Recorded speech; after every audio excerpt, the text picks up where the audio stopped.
দেখো স্ক্রিন দেখা যাচ্ছে? হ্যাঁ স্যার।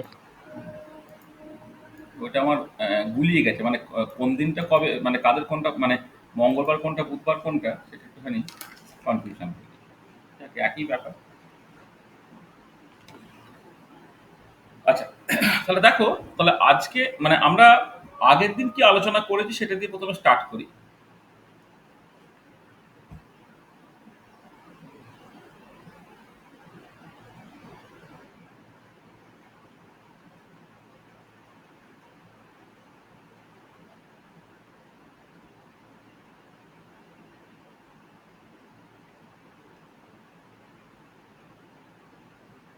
দেখো আমরা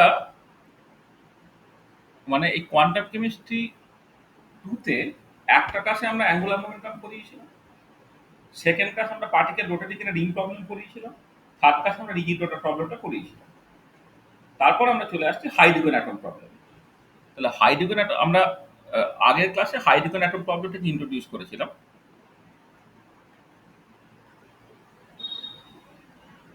হাইড্রোজেন অ্যাটম এবং তার সাথে সাথে দেখবে যেরকম ভাবে স্ট্রাকচারটাকে করা হচ্ছে তাতে hydrogen like one electron ion পার্টটাও কিন্তু অ্যাকচুয়ালি কভার হয়ে যাচ্ছে। হাইড্রোজেন অ্যাটম আর hydrogen like one electron ions, মানে ধরো helium plus lithium two plus, মানে যে সমস্ত ক্ষেত্রে বোর থিওরি অ্যাপ্লিকেবল আর কি, সমস্ত সিচুয়েশনগুলি কিন্তু একই সঙ্গে সলভ করে ফেলা হচ্ছে। ঠিক আছে? আচ্ছা, এবারে আমরা যেটা আলোচনা করেছি আর কি তাতে মানে হাইড্রোজেন অ্যাটম বা হাইড্রোজেন ওয়ান ইলেকট্রন সিস্টেমের তার যে একটা পার্ট আমরা আগের দিন আলোচনা করেছি তাতে তোমার পোটেনশিয়াল এনার্জিটা একটা স্ফেরিক্যালি সিমেট্রিক পোটেনশিয়ালের কথা বলা হয়েছে।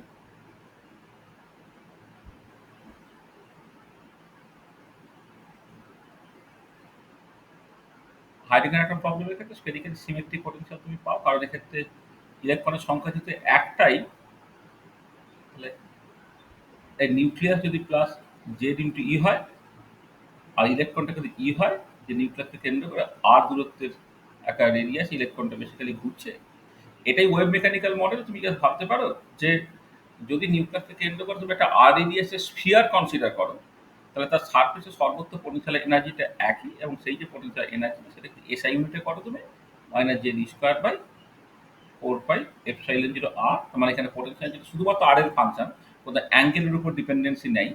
এই জন্য তুমি কোনো একটা sphere now of fixed radius, তার সারফেসে সর্বোচ্চ কিন্তু পোটেনশিয়াল এনার্জিটা একই হচ্ছে বলে এটাকে বলা হচ্ছে স্ফেরিক্যালি সিমেট্রিক পোটেনশিয়াল। এইটা তারপর আমরা এটা করেছিলাম যে time independent Schrodinger equation in absolute coordinates,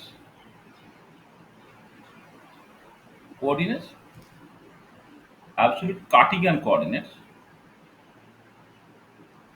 coordinates of nucleus and electron সেটাকে করেছিলাম। তারপর সেখান থেকে time independent Schrodinger equation in relative coordinate, এইটা করলাম রিলেটিভ কার্টিসিয়ান কোঅর্ডিনেট।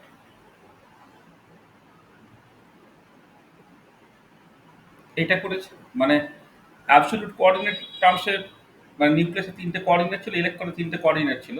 তার টার্মসে প্রথমে লেখা হলো, তারপর বলা হলো যে এটা যদি আমি সেন্টার অফ মাস কোঅর্ডিনেট এবং রিলেটিভ কোঅর্ডিনেটে ট্রান্সফর্ম করে নিই, তাহলে centre of mass coordinate containing যে টার্মটা মানে ইকুয়েশনটা সেটা বেসিক্যালি ফ্রি পার্টিকেল প্রবলেমের মতো, সেটাকে নিয়ে আমি ইন্টারেস্টেড নই।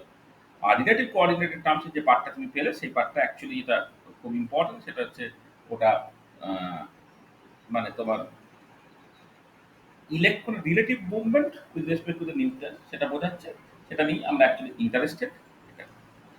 তারপরে যেটা দেখলাম যে এখানে সেপারেশন অফ ভেরিয়েবলটা করা যাচ্ছে না, সেই জন্য time independent Schrodinger equation in spherical polar coordinate system, polar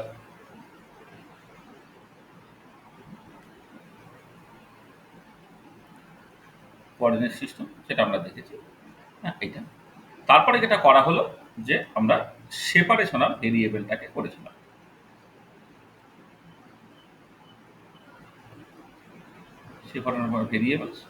separation of variables করলে তোমার একটা রেডিয়াল পার্ট হয়ে আসছিল, রেডিয়াল পার্ট, আর একটা তোমার angular part, radial part, angular part. এই রেডিয়াল পার্টটা পর্যন্ত ডিসকাশনটা হয়েছে। তো আজকে আমাদের অ্যাঙ্গুলার পার্ট নিয়ে কথাবার্তা স্টার্ট হবে। ঠিক আছে? তার মানে আজকে আমরা যেটা নিয়ে স্টার্ট করবো,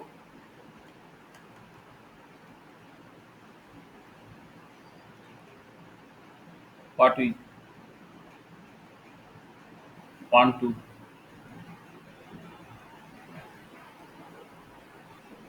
discuss today,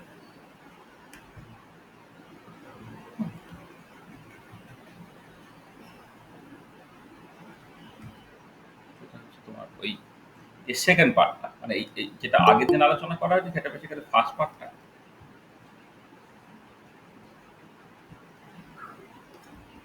আজকে আমরা আলোচনা করবো বেসিক্যালি ওই hydrogen atom or hydrogen like one electron ions, তারই পার্ট টু আমরা কথা বলবো।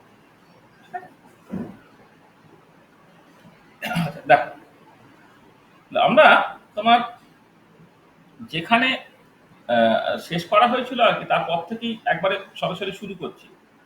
সেপারেশন অফ ভেরিয়েবল করে আমি একটা আর ডিপেন্ডেন্ট পার্ট আর একটা অ্যাঙ্গেল ডিপেন্ডেন্ট পার্ট পেয়ে গেছিলাম।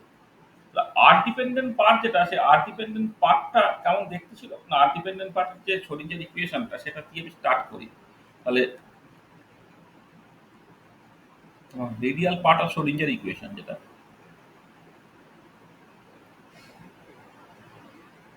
পার্ট অফ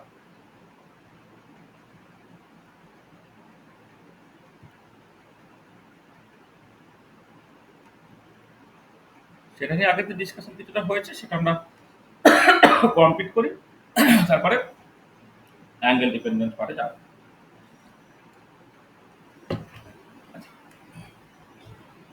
দেখো, radial part of Schrodinger equation, সেখানে আমরা এরকম একটা জায়গায় শেষ করেছিলাম যে minus H plus square by twice mu R square D DR R square D DR plus D effective R into R R equal to energy R R, যেখানে effective পোটেনশিয়ালটার মধ্যে কি ছিল, তোমার একটা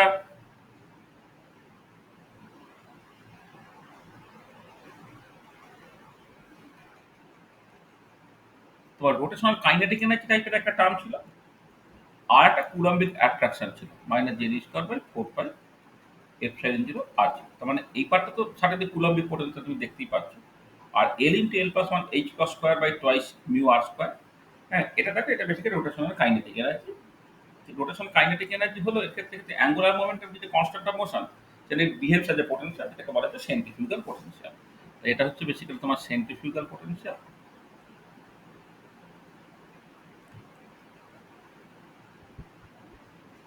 Centrifugal potential. This arises from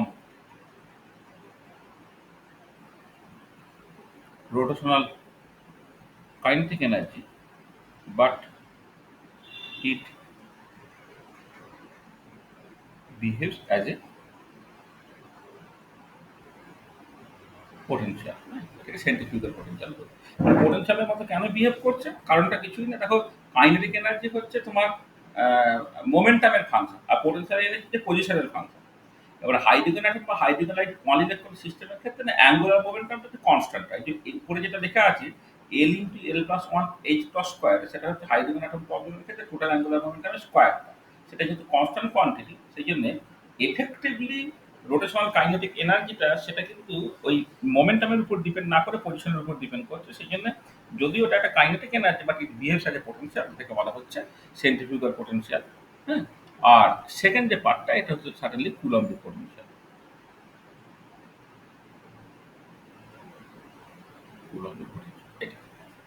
আচ্ছা, এই পর্যন্ত আমরা জিনিসটাকে করলাম। এবার তার যে পরের পার্টটা সেটা হচ্ছে এর সলিউশনটা। এবারে তোমাদের সিলেবাসে এক্সপ্লিসিটলি লেখা আছে যে শুধুমাত্র ফাই পার্টের সলিউশনটাকে করতে বলেছে। থিটা পার্ট বা আর পার্টের সলিউশন তোমায় করতে বলেন। সেই জন্যে এই পার্টিকুলার প্রবলেমটাকে তোমাকে সলভ করতে হবে, মানে ডিটেলে সলভ করতে হবে না, কিন্তু সলভ করে কি পাও তুমি সেটা দেখে নিতে পারো। তো আপনার সলভিং যে সিচুয়েশন তুমি কি পেতে পারো।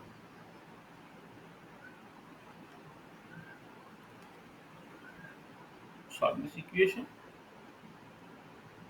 উই গেট, এক হচ্ছে এনার্জি আইগেন ভ্যালুটা দেখো ইএন, এটা তুমি পেয়ে যাবে। এটা হচ্ছে মাইনাস মিউ জেড স্কোয়ার এটা হচ্ছে 4/8 epsilon zero square N square H square.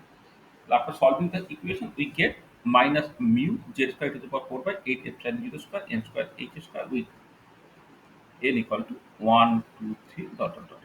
এইটা হচ্ছে তোমার এনার্জি এক্সপ্রেশন যেটা বেরোলো।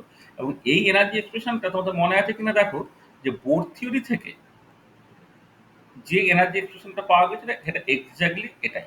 অবশ্যই সেখানে ফাইনাইট মাস কারেকশনটাকে ইনক্লুড করতে হবে, না হলে এখানে ইলেকট্রনের মাস থাকতো, তার বদলে এখানে রিডিউস মাস আছে। রিডিউস মাস আছে মানে তুমি ফাইনাইট মাস কারেকশনটাকে করছো করে বোর থিওরি থেকে যা এনার্জি এক্সপ্রেশনটা পেয়েছিলে এখানে এনার্জি এক্সপ্রেশনটা এক্স্যাক্টলি সেটাই পাচ্ছ। মানে যেটা দাঁড়াচ্ছে কি this energy expression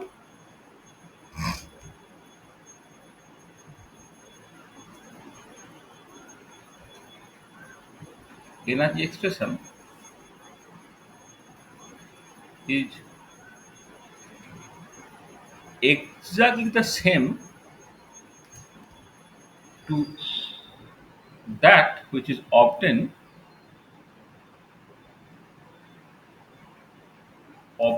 in Bohr's theory or in non-relativistic small field theory.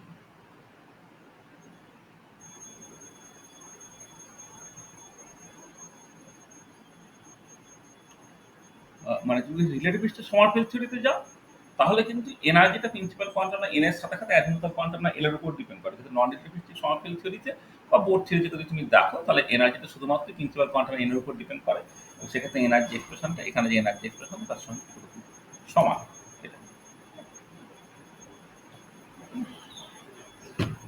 আচ্ছা, তাহলে এই যে এনার্জি নিয়ে যা কিছু ডিসকাশনের দরকার পড়ে এইটা আমরা এখানে করছি না, কারণ তোমরা অ্যাটমিক স্ট্রাকচার অলরেডি পড়ে ফেলেছো, সবাই অ্যাটমিক স্ট্রাকচার ইনঅর্গানিক কেমিস্ট্রিতে পড়ে ফেলেছো। সেখানে এই এনার্জি এক্সপ্রেশন নিয়ে মানে বোর থিওরিতে এনার্জি এক্সপ্রেশন নিয়ে যা যা আলোচনা করা যেতে পারে আর কি।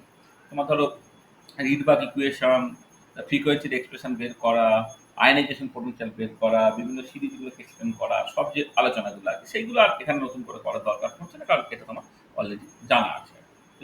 এইখানে এই ডিসকাশনটা আমরা এখানে আর করছি না। আচ্ছা, এবারে তোমার যখন রেডিয়াল পার্ট অফ ওয়েভ ফাংশনটা তুমি বের করবে, মানে এখানে তো এটাকে সলভ করলে যেমন এনার্জি পাওয়া যাবে তখন ওয়েভ ফাংশনও পাওয়া যাবে, তো সেটা আবার দেখতে গেছে এটা এটা হলো এটা হচ্ছে we get the energy eigen বা energy expression. Energy eigen value as বলে এটা। তাহলে রেডিয়াল পার্ট অফ ওয়েভ ফাংশনটা কি হচ্ছে,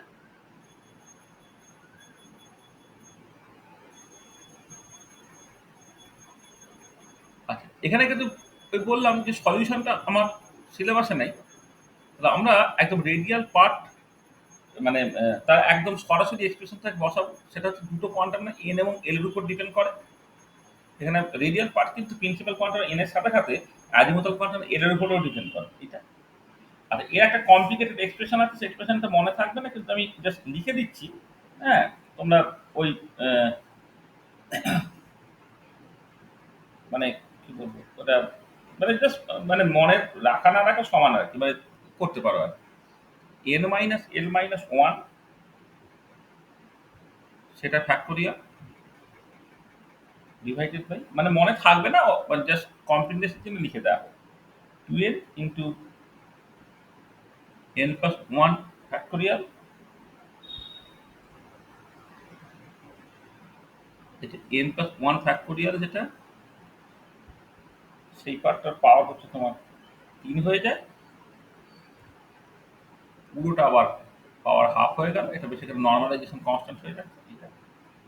তার সঙ্গে 2z/n ইন্টু a0, যেখানে a0 হচ্ছে আমার বোর এরিয়া, তার পাওয়ার হচ্ছে l প্লাস 3/2 হলো একটা, r two the power l হচ্ছে e to the power minus zr/n a0 হচ্ছে, আর একটা পার্ট থাকছে হচ্ছে l n প্লাস 1, উপরে হচ্ছে তোমার 12 প্লাস 1 ইন্টু 2zr/n a0। এরকম একটা বেশ কমপ্লিকেটেড এক্সপ্রেশন এখানে জাস্ট বলা হচ্ছে, যেখানে এই যে এল ডিপেন্ডেন্ট যে পার্টটা, এই যে এইটুকু পার্ট, এই পার্টটাকে বলা হয় অ্যাসোসিয়েটেড লগারে ফাংশন। অ্যাসোসিয়েটেড LAGUERE,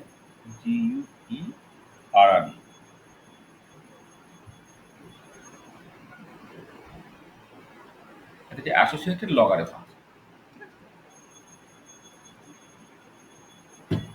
আচ্ছা, এই এক্সপ্রেশন তোমার মনে থাকবে না, তুমি আমি যখন দু একটা এক্সপ্রেশন লিখবো, মানে ধরো এন এর এবং এল এর স্পেসিফিক ভ্যালু বসিয়ে, সেইটা বরং কিছু কিছু মানে একটা দুটো জিনিস একটু তোমার মনে থেকে যেতে পারে।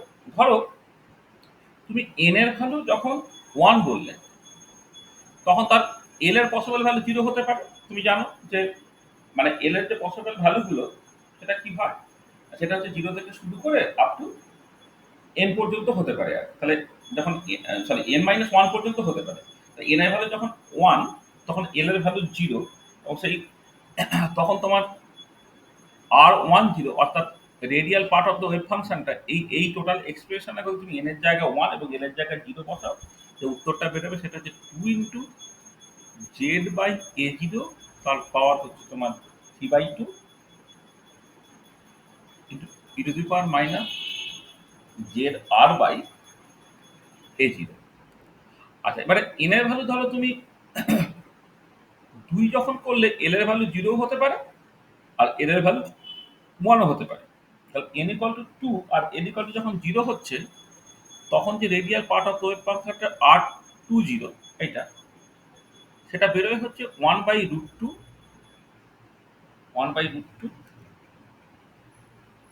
z/a0, তার পাওয়ার 3/2 ইন্টু 1 মাইনাস zr/2a0, এইটা into e to the power minus zr/2a0। এটা আর একটা শুধু লিখে দিই, তোমার যখন n এর ভ্যালু 2 এবং l এর ভ্যালু 1, তখন রেডিয়াল পার্টটা হচ্ছে r21, এটা সেটা বেরোবে কত, 1/2 ইন্টু √6 z/a0, তার power 3/2 is to power minus zr/2a0 and so on।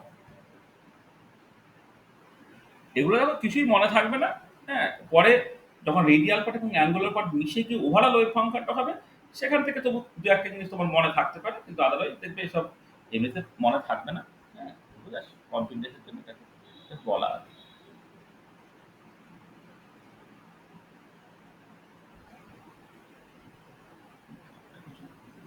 এখানে একটা আর থাকে, এখানে একটা আর লিখতে বলি, এখানে একটা আর থাকবে একটা, হ্যাঁ। এটা একটা আর লিখতে হবে, আর এই যে আর টু দি পাওয়ার এলটা আছে, আর টু দি পাওয়ার এলটার জন্য তোমার একটা এই লেভেল যখন মান বসাবে, একটা আর পার্সোনাল সময় এখানে থেকে যাবে, এটা সমান লেখা থাকবে।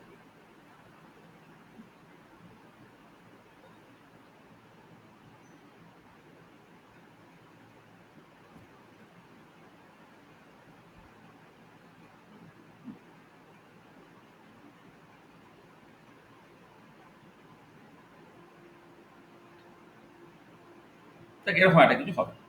চল, শুধু আর থাকতে পারে বা z r by a zero থাকতে পারে, কিছু একটা হয়তো উদ্দেশ্য হচ্ছে, দেখ সেটা ইম্পর্টেন্ট না। দেখ তাহলে এই হচ্ছে রেডিয়াল পার্ট গুলো, হ্যাঁ। মানে তাতে তোমার এই যে বললাম radial part of wave function, এর সলিউশনটা কিন্তু নেই, এটা কমপ্লিটনেসের জন্য আমি লিখে রাখছি। শুধু এইটুকু মনে রাখবে যে রেডিয়াল পার্ট অফ ওয়েভ সংখ্যাটা প্রিন্সিপাল পার্ট অফ এন এর সাথে সাথে এল এর উপর ডিপেন্ড করে। আর আরেকটা জিনিস যেটা মনে রাখবে সেটা হচ্ছে এই যে যে এই রেডিয়াল পার্ট কিন্তু সে নিজের মতো করে অর্থ নর্মাল, অর্থাৎ আর এন এল এইটা এইটা ফর্মস অ্যান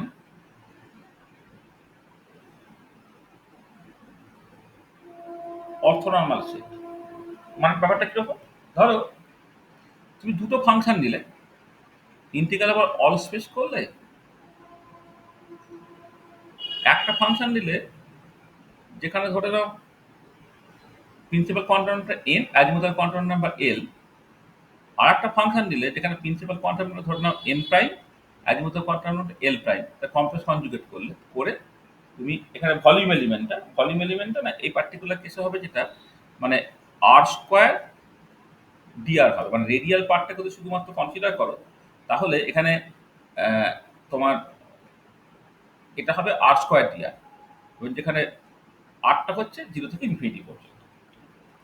তাহলে তাহলে কি হলো দেখো, একটা তোমার ফাংশন নিয়েছো এবং সেই ফাংশনটা মানে অন্য একটা ফাংশনের কমপ্লেক্স কনজুগেট দিয়েছো, এটা যখন তুমি করবে, আচ্ছা নরমালাইজ কথাটার মানেটা কি, যে ডান দিকে যে ফাংশনটা মানে আর তার কমপ্লেক্স কনজুগেট থেকে এক্স্যাক্টলি একই হয় তখন ওয়ান হয়ে যাওয়া। আর অর্থগোনাল মানে হচ্ছে কি, যদি এই কোয়ান্টাম নাম্বারগুলোর মধ্যে কোনো ডিফারেন্সও থাকে জিনিসটা জিরো হয়ে যাওয়া। অর্থাৎ এটা যখন তুমি করবে দুটো কনিক্যাল ডেল্টা পাবে, একটা ডেল্টা এন প্রাইম এন আর একটা পাবে ডেল্টা এল প্রাইম এল, এইটা। এবং দেখো এটা পরিষ্কার বুঝতে পারছো যে এইটা ইকুয়াল টু ওয়ান হবে কখন, ওয়ান হোয়েন এন প্রাইমটা এন হবে অ্যান্ড এল প্রাইমটা এল হবে। মানে কনিক্যাল ডেল্টার মানে তোমার কাছে পরিষ্কার যে এল প্রাইম আর এল যদি সমান হয়ে যায় তাহলে কনিক্যাল ডেল্টা ওয়ান হয়, তাহলে এটাও ওয়ান হবে এটাও ওয়ান হবে কখন, যখন N prime equal to N L prime equal to L, তখন ওভারঅল জিনিসটা ওয়ান হবে, সেটা নর্মালাইজেশন ক্রাইটেরিয়া। আর এইটা ইকুয়াল টু তোমার জিরো হবে কখন, এটা হচ্ছে নর্মালাইজেশন ক্রাইটেরিয়া।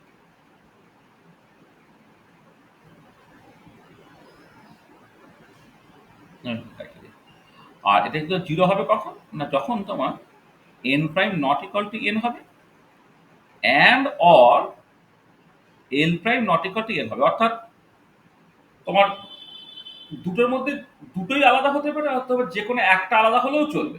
যদি এন প্রাইম এন আলাদা হয় তাহলে এটা জিরো হয়ে গেল, তখন এল প্রাইম ইকুয়াল টু এল হলো নাকি এল প্রাইম নট ইকুয়াল টু এল হলো কিছু এসে গেল, ওভারঅল জিনিসটা জিরো হয়ে যাচ্ছে। অথবা তখন এল প্রাইম আর এল তারা আলাদা হয়ে যাচ্ছে, তখন ডেল্টা এল প্রাইম এল এটা তোমার জিরো হয়ে যাচ্ছে, তখন ডেল্টা এন প্রাইম এর জিরো হলো কি নন জিরো হলো কিছু এসে গেল না। তার মানে ওই জন্য n prime not equal to n and or L prime equal to l, অর্থাৎ দুটোর মধ্যে যে কোনো একটা হলেই চলবে। আর সেটা হচ্ছে তোমার অর্থোগোনালিটি ক্রাইটেরিয়া। অর্থোগোনালিটি ক্রাইটেরিয়া এটা পরবর্তীকালে যখন ওভারঅল ওয়েভ ফাংশন পেয়ে যাবো, যেটাকে অরবিটাল বলে, সেখানে যখন ডিসকাস করবো দেখবে এটা তোমার কিরকম ভাবে কাজে লাগে। আচ্ছা, তো চলো তাহলে দেখো রেডিয়াল পার্ট নিয়ে জাস্ট একটু আরেকটু ডিসকাশন আমরা করে দিলাম, যদিও সলিউশনটা তোমাদের সিলেবাসে নেই। হ্যাঁ, তবুও এক্সপ্রেশনটা একটুখানি বলে রাখা যাক, যে এক্সপ্রেশনটা হয়তো তোমার কখনো কখনো তোমার হয়তো মানে কনফিডেন্সের জন্য হয়তো খুঁজে যদি মনে হয় খাতাটা খুলে তুমি দেখবে তখন এরকম একটা কিছু তুমি পাবে আর কি। হ্যাঁ? আচ্ছা, এবারে আজকে আমরা যে জায়গাটি নিয়ে আলোচনা করবো সেটা হচ্ছে মূলত অ্যাঙ্গুলার পার্টটা। আচ্ছা, অ্যাঙ্গুলার পার্টের মধ্যে আবার থিটা পার্ট আছে, ফাই পার্ট আছে। তার মধ্যে দেখবে ফাই পার্টটা সেটা কিন্তু তোমার মানে তার সলিউশনটা তোমাকে ডিটেলে করতে বলেছে, আর থিটা পার্টের সলিউশনটা আবার তোমাকে করতে বলেনি। তাহলে আমরা জাস্ট আগের ক্লাসে যেখানে সেপারেশন অফ ভেরিয়েবল একটা পার্ট ছিল, সেপারেশন অফ ভেরিয়েবল টেকনিকটাকে করেছিলাম, তার শেষে কি ছিল, একদিকটা ছিল আর ডিপেন্ডেন্ট, একদিকটা ছিল অ্যাঙ্গেল ডিপেন্ডেন্ট। তাহলে আর ডিপেন্ডেন্ট পার্টটাকে নিয়ে আমরা ডিসকাশন করেছি, করে এই রেডিয়াল পার্ট অফ দ্য সোলিঞ্জের ইকুয়েশনটাকে পাওয়া গেছে, যে ইকুয়েশনটা এখানে আমি উল্লেখ করেছি। আর অ্যাঙ্গুলার পার্টটা সেটা নিয়ে কখনো কিছু বলা হয়নি। এবার আমরা চলে আসছি angular পার্টটাকে।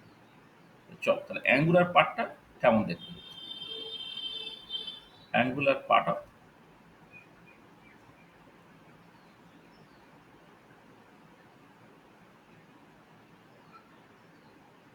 সোলিঞ্জার equation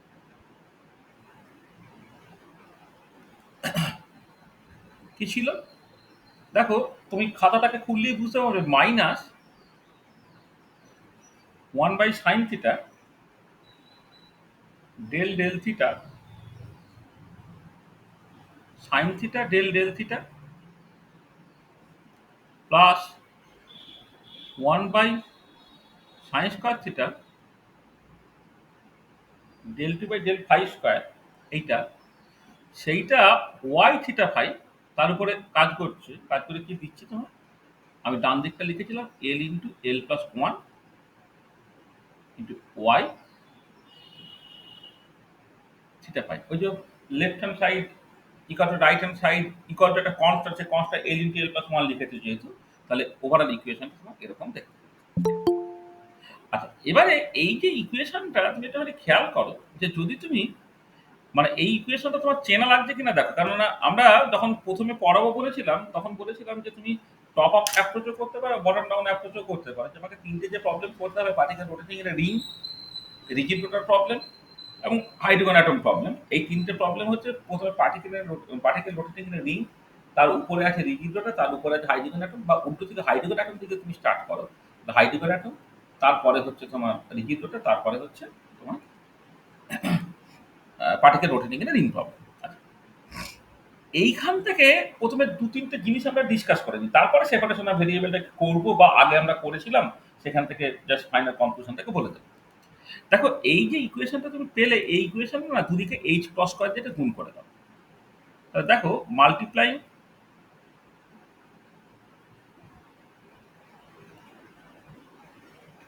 by h cross square in both side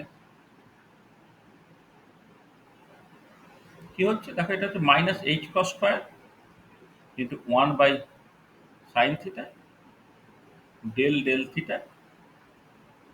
sin θ del θ plus 1/sin² θ del 2 by del phi square into y θ phi equal to হচ্ছে l into l plus 1 h cross square into y θ phi. আচ্ছা, এই যে পার্টটা মানে ওয়াইটাকে বাদ দিয়ে বাকি যে পার্টটা, এটা কি তোমার চেনা লাগছে? মানে তুমি ভুলে যেতে পারো বা এতটা বড় এক্সপ্রেশন বলে তোমার মনে না থাকতে পারে। দেখো আমরা যখন পোলার কোঅর্ডিনেট সিস্টেমে এল স্কয়ার অপারেটরটাকে লিখেছিলাম সেটা ছিল বেসিক্যালি এইটা। তাহলে এইটা is nothing but l square operator. এটা nothing but l square operator. ঠিক আছে, এটা হচ্ছে এল স্কয়ার অপারেটর। তাহলে এল স্কয়ার অপারেটর যদি হয় তাহলে কি হচ্ছে, তাহলে এল স্কয়ার অপারেটরটা অ্যাজ ইফ যেন ওয়াই থিটা ফাই এর উপরে কাজ করে তোমার দিচ্ছে এল ইন্টু এল plus 1 h plus square into y theta phi. তার মানে কি হচ্ছে যে এই যে ওয়াই থিটা ফাইটা এল স্কয়ারের eigen function with the eigen value l into L plus 1 h plus square, যেটাই হচ্ছে টোটাল অ্যাঙ্গুলার মোমেন্টামের স্কয়ার। তাহলে this implies that if y theta phi is an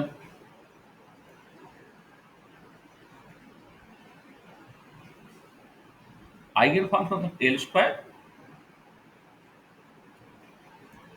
with the eigenvalue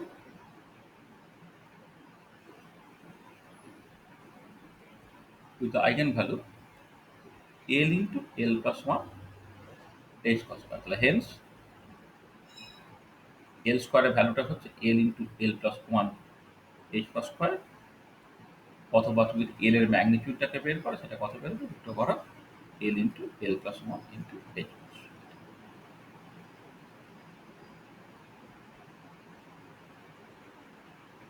ঠিক আছে, তাহলে এটা যে টোটাল অ্যাঙ্গুলার মোমেন্টামের ম্যাগনিটিউডটা তুমি এখান থেকে পেয়ে যাচ্ছ। তাহলে এইটা একটা পার্ট যেটা মনে রাখার মতো। আচ্ছা, আরেকটা জিনিস খেয়াল করো, তাহলে এই ইকুয়েশনটাকে যদি তুমি ১ নম্বর ইকুয়েশন বলো, এটাকে তুমি ২ নম্বর ইকুয়েশন বললে, এটাকে ধরো তুমি ৩ নম্বর ইকুয়েশন বললে। এবার ২ নম্বর ইকুয়েশন যেটা আছে না, তুমি এক কাজ করো, উপর নিচে তুমি একটা টোয়াইস আই দিয়ে ভাগ করে দাও। যেখানে আইটা হচ্ছে তোমার মানে মোমেন্ট অফ ইনার্সিয়া, বা মিউ আর স্কয়ার দিয়ে ভাগ করে দাও, যেটা খুশি আছে। হ্যাঁ, তাহলে দেখো dividing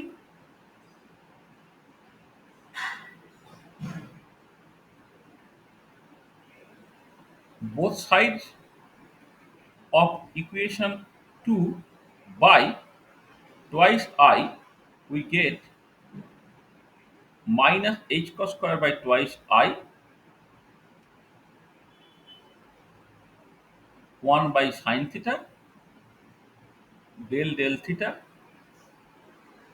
sign theta del theta plus 1 by sine square theta del 2 by del phi square to y theta phi equal to L into L plus 1 h cos square by twice I into y theta phi। দেখো এই যে পার্টটা, এই পার্টটা কি বলতো? এইটা হচ্ছে তোমার Hamiltonian operator for rigid rotor. Rigid rotor problem তো আগের ক্লাসে মানে থার্ড লেকচারের মধ্যে করিয়েছি। সেটা তুমি খেয়াল করে দেখো যে রিজিড রোটার প্রবলেমের জন্য যখন তুমি টাইম ইন্ডিপেন্ডেন্ট সোলিঞ্জার ইকুয়েশন থেকে লিখেছিলে সেখানে হ্যামিল্টনিয়ান অপারেটর ছিল। হ্যামিল্টনিয়ান অপারেটর হচ্ছে এইটা। আর তার মানে এই ইকুয়েশনটা তুমি কেমন করে লিখতে পারছো? H y theta phi equal to e, যেটা হচ্ছে রোটেশনাল কাইনেটিক এনার্জি দিচ্ছে, ইন্টু ওয়াই থিটা ফাই এইটা। যেখানে দেখো তোমার এই যে রোটেশনাল এনার্জি, যেটা basically kinetic energy, rotational kinetic energy সেটা হচ্ছে ই রোটেশনাল, সেটা কত হচ্ছে? দেখো এটা অ্যাকচুয়ালি হওয়ার কথা কত? L square by twice I এটা। আর এলটা এখানে কত? মানে মানে ক্যাপিটাল হচ্ছে অ্যাঙ্গুলার মোমেন্টাম স্কোয়ারটা। অ্যাঙ্গুলার মোমেন্টাম স্কোয়ারটা অলরেডি তুমি কত দেখলে? L into L plus one h cross square divided by হচ্ছে তোমার টোয়াইস আই। এবার আই এর জায়গায় তুমি জাস্ট মিউ আর স্কোয়ারটা বসিয়ে দিতে পারো। হ্যাঁ, করে তুমি সেখান থেকে এনার্জিটাকে পেয়ে যাবে। মানে এল ইন্টু এল plus one h cross square, আর এখানে রিজিড রোটারের জন্য twice mu r zero square. এইটা তাহলে এইটা হচ্ছে rotational kinetic energy part.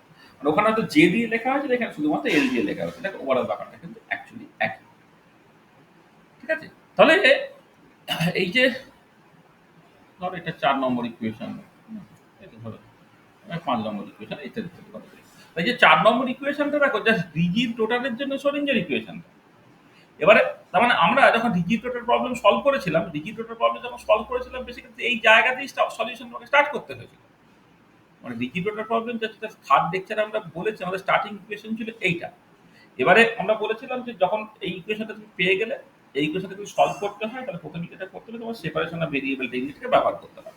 Separation of variable technique যদি ব্যবহার করো তাহলে এই ৪ নম্বর ইকুয়েশনটা দুটো ইকুয়েশনে ভেঙে যাবে। একটা শুধুমাত্র থিটা ডিপেন্ডেন্ট ইকুয়েশন, একটা হচ্ছে ফাই ডিপেন্ডেন্ট ইকুয়েশন। ঠিক আছে? এই কাজ তো অলরেডি করা আছে, তাই না? তাহলে তাহলে একদম আমি আর এখানে এই কাজটা রিপিট করছি না। দেখো এই হচ্ছে তোমার রিজিড রোটারের জন্য শ্রোডিঞ্জার ইকুয়েশন। সেই রিজিড রোটারের জন্য শ্রোডিঞ্জার ইকুয়েশনটা পেতে গেলে তোমাকে হাইড্রোজেন অ্যাটম প্রবলেমের ক্ষেত্রে যে তুমি angular part of the Schrodinger equation পেয়েছো, তার আগে শুধুমাত্র একটা h cross square by twice আইটা ব্যবহার করা হচ্ছে। H cross square by twice আইটাকে বাদ দিয়ে তুমি জাস্ট একদম যেরকম ভাবে রিজিড রোটার প্রবলেমের ক্ষেত্রে সেপারেশন অফ ভেরিয়েবল টেকনিক করেছিলে, এই ক্ষেত্রে সেই রকম ভাবে তুমি কাজটাকে করবে। এটা তাহলে তোমাকে কি করতে হচ্ছে? যে সেপারেশন অফ ভেরিয়েবল করতে হবে।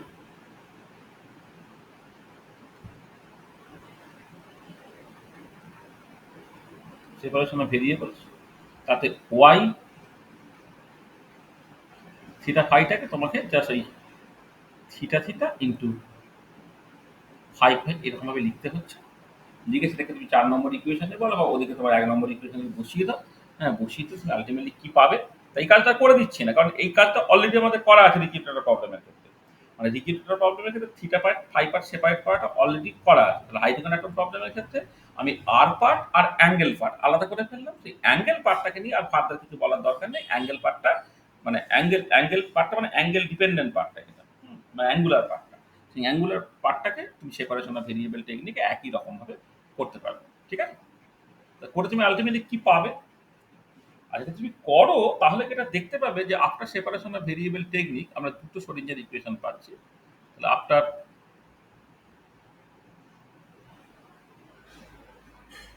separation of variables we get theta dependent part of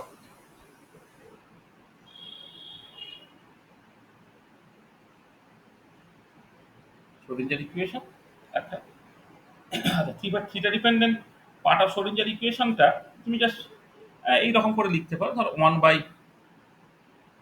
sign theta d theta sine theta d theta theta by d theta, এটা হলো একটা part, plus l into L plus one minus m square by sine square theta, এইটা তার সঙ্গে গুণ থাকবে তোমার theta theta, এটা ইকুয়াল টু 0। এটা হচ্ছে তোমার theta dependent part of Schrodinger equation এটা। আর এবার theta dependent part of Schrodinger equation, তারও সলিউশনটা আমাদের নেই। তো সলিউশনটা তুমি যদি করে নাও তাহলে আফটার সলভিং দিস ইকুয়েশন তুমি কি পাবে?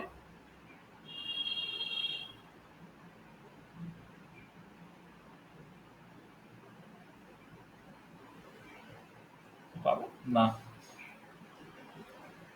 এই থিটা থিটা সেটা পাবো যেটা বেসিক্যালি এল এবং মড এম বা মড এম এল এর উপর ডিপেন্ড করে, যেটা হচ্ছে কত না 12 plus 1 into l minus mod m factorial divided by 2 into L plus mod m, তার পাওয়ার হচ্ছে half into p l mod m into cos theta. এই এমটা অনেক সময় মাথাতেও লেখে আর নিচে এম লিখলো আর এটা। আচ্ছা, যেখানে তোমার আহ,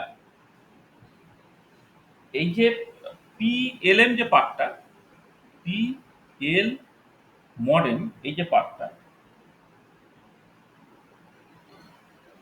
সেটা ফাংশন, এটা এটাকে বলা হয় অ্যাসোসিয়েটেড লিজেন্ডারি ফাংশন। এটা হচ্ছে তোমার বেসিক্যালি অ্যাসোসিয়েটেড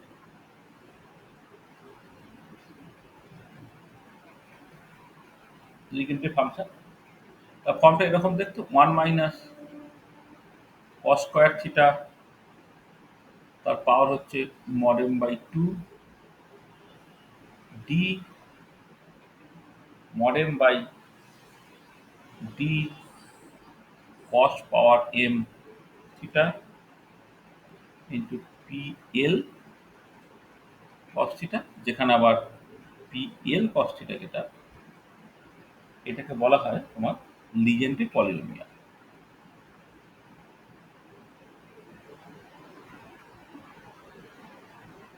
লিজেন্ডারি পলিনোমিয়াল, হ্যাঁ। আর কতগুলো লিজেন্ডারি পলিনোমিয়ালের ভ্যালু একটুখানি বলে দেওয়া যেতে পারে। তোমার ধরো তুমি যখন এল এর ভ্যালু 0 করছো তখন পি জিরো কস থিটা পাবে, সেটার ভ্যালু হচ্ছে 1 হয়। তখন এল এর ভ্যালু 1 হয় তখন পি ওয়ান কস থিটা, তার ভ্যালু হচ্ছে কস থিটা হয়। এল এর ভ্যালু যখন 2 তখন পি টু কস থিটা, সেটা হচ্ছে তোমার half into 3 cos square theta minus 1 হয়। যখন এল এর ভ্যালু তোমার 3 তখন পি থ্রি কস থিটা, সেটা হচ্ছে হয় তোমার 1/2 5 cos cube theta minus 3 cos theta.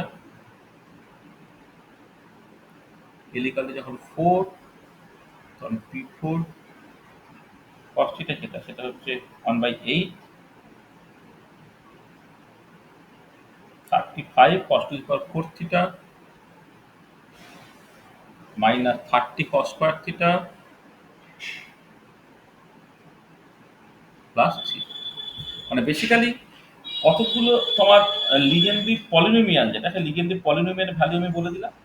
Legendary পলিনোমিয়ালের ভ্যালুগুলো তুমি যদি এখানে বসাও, এখানে বসাও, তো সেখান থেকে তুমি বেসিক্যালি অ্যাসোসিয়েটেড লিজেন্ডারি ফাংশনটা পেয়ে যাবে। অ্যাসোসিয়েটেড লিজেন্ডারি ফাংশনটা বসালে তোমার থিটা পার্টটা তুমি পেয়ে যাবে। আচ্ছা, এবারে এই যে থিটা পার্টটা তুমি পেয়েছো, সেখান থেকে কি কি অ্যাকচুয়ালি ইম্পর্টেন্ট জিনিস তুমি পাচ্ছ দেখো। আচ্ছা, প্রথম যেটা কথা হচ্ছে যে এই যে পার্টটা, আর এখানে একটা জিনিস বলে নিই, সেটা আমরা মানে পরে আবার ভালো করে দেখবো যে এই যে আচ্ছা, অ্যালাউড ভ্যালুস গুলো আমি পরে বলছি। মানে এন, এল, এমএল তাদের অ্যালাউড ভ্যালুস গুলো কোনটা কার উপর ডিপেন্ড করে এবং কেমন করে ডিপেন্ড করে সেটা আমি ফাই পার্টটা বলে দেওয়ার পরে তারপর না আলোচনা করছি। তাহলে যেটা হচ্ছে এই যে থিটা পার্টটা যেটা বেসিক্যালি এল এবং মড এম এর উপর ডিপেন্ড করে, এইটা এইটা একই রকম ভাবে ফর্মস অ্যান্ড অর্থোনর্মাল সেট। যেমন রেডিয়াল পার্টটা আলাদা করে একটা অর্থোনর্মাল সেট তৈরি করে এবং থিটা পার্টটাও কিন্তু আলাদা করে একটা অর্থোনর্মাল সেট তৈরি করবে। তার মানে তুমি যদি ইন্টিগ্রেশন এ ধরো থিটা এল এম থিটা তার সঙ্গে থিটার complex conjugate theta l prime m prime এটা তুমি নাও। হ্যাঁ, নিয়ে এবারে এর ক্ষেত্রে ভলিউম এলিমেন্টটা হচ্ছে সাইন থিটা ডি থিটা, যেখানে থিটাটা হচ্ছে 0 থেকে পাই পর্যন্ত। এটা যদি তুমি করো তাহলে তুমি দুটো কনিক্যাল ডেল্টা পাবে, ডেল্টা এল প্রাইম এল হবে আর ডেল্টা এম প্রাইম এম হবে। তাহলে অ্যাজ ইউজুয়াল এটা ইকুয়াল টু 1 হয়ে যাবে যখন l prime equal to l and m prime equal to m. Normalisation criteria এটা 0 হয়ে যাবে যখন l prime not equal to l and or m prime not equal to M.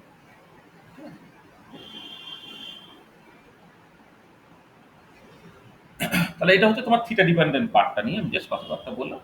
R theta dependent part itself এল স্কয়ারের eigen function হয় সেটা পরে আসছি। মানে একবারে থিটা পার্ট এবং ফাই পার্ট গুণ করে যে স্ফেরিক্যাল হারমোনিক্স পাবো সেটা এল স্কয়ার এবং এল জেড এর সাইমালটেনিয়াস আইগেন ফাংশন হবে, সেটা নিয়ে বড় আলোচনাটা করা আমাদের বেশি।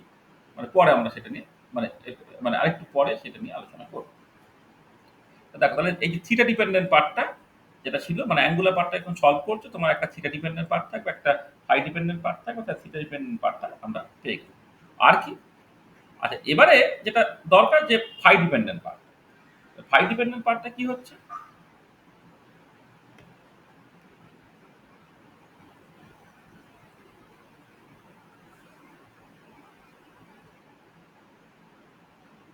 Phi dependent part. আচ্ছা, ফাই ডিপেন্ডেন্ট পার্ট তার শরীরের ইকুয়েশনটা কি হচ্ছে?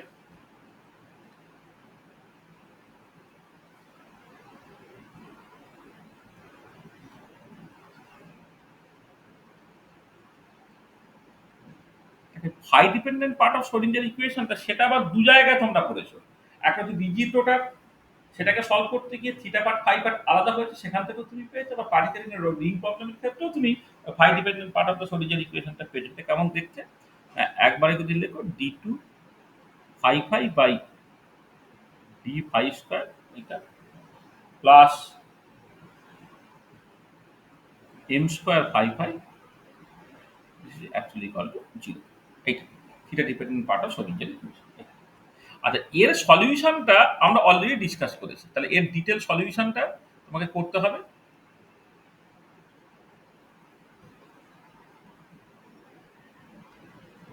ডিটেল সলিউশন ইজ রিকোয়ার্ড, মানে এটা মাথায় রাখবে। আচ্ছা, আমি যেহেতু অলরেডি এটাকে সলভ করেছি, মানে পার্টিকেল রোটেটিং এ রিং প্রবলেম করতে গিয়ে করেছি, রিজিড রোটার প্রবলেম করতে গিয়ে সেটা ডিসকাস করেছি, সেখানে এখানে ডিটেল সলিউশনটা আমরা আর বলবো না। ঠিক আছে? ডিটেল সলিউশন তোমার অলরেডি করা আছে। করলে কি দাঁড়াবে? দাঁড়াবে যেটা সেটা হচ্ছে যে এই যে ফাই পার্টটা সেটা এম এর উপর ডিপেন্ড করলো এবং normalized wave function root over twice pi it is equal i m phi হবে। এইটা এটা হচ্ছে তোমার এটা হচ্ছে তোমার নর্মালাইজড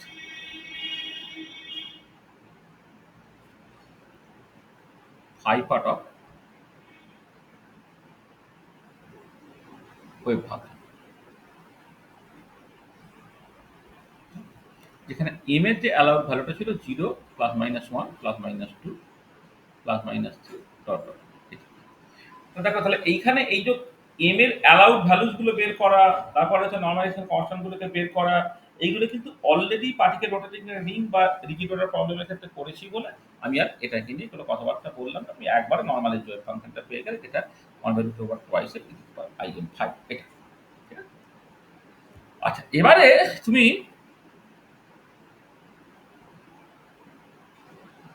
অ্যালাউড ভ্যালুজ অফ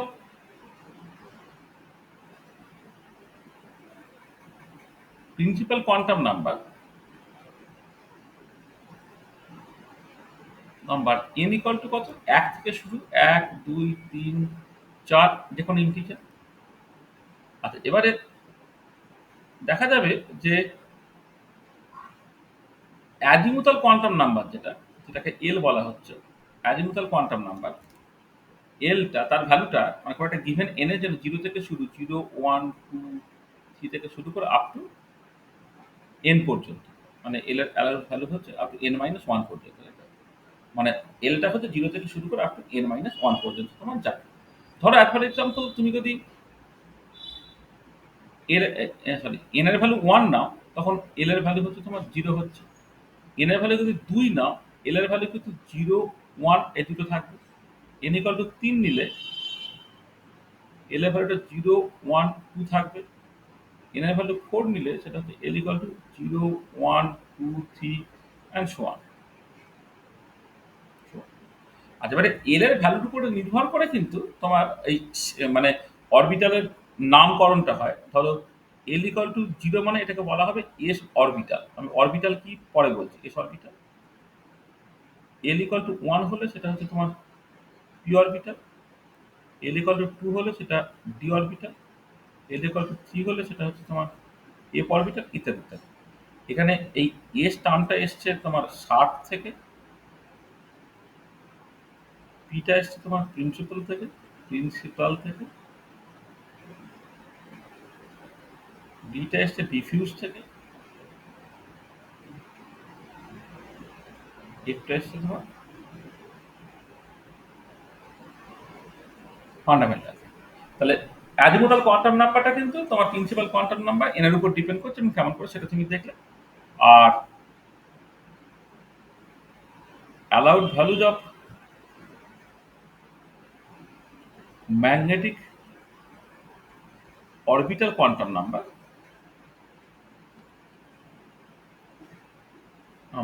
সেটা হচ্ছে এম অর এম এল, সেটা হচ্ছে plus l to minus l with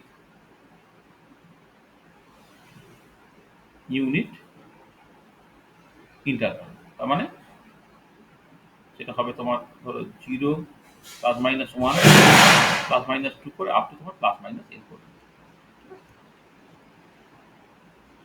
তাহলে তোমার এখানে প্রিন্সিপাল কোয়ান্টাম না অ্যাজিমুথাল কোয়ান্টাম আর ম্যাগনেটিক অরবিটাল কোয়ান্টাম নাম্বার, সেই কোয়ান্টাম নাম্বারগুলো একে অপরের ডিপেন্ডেন্ট সেটা আমরা দেখলাম। এবং আমরা রিকিটোটার প্রবলেম করার সময় এটাকেও দেখিয়েছিলাম যে এমটা এল এর উপরে অ্যাকচুয়ালি তার ডিপেন্ডেন্সটা কেমন, মানে এল এর যদি ভ্যালু বলে দাও তাহলে সেখান থেকে এম এর পসিবল ভ্যালু কি হতে পারে সেটা আমরা অলরেডি দেখেছি। আচ্ছা, এখানে যেটা বলে নেওয়া উচিত ছিল যে ফাই পার্ট যেটা ফাই এম ফাই, এইটা এটা হচ্ছে আবার অর্থনর্মাল।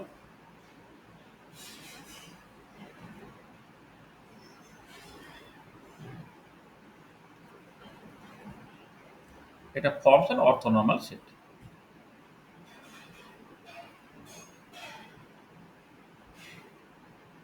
ফর্মস অ্যান অর্থনর্মাল সেট, ঠিক আছে?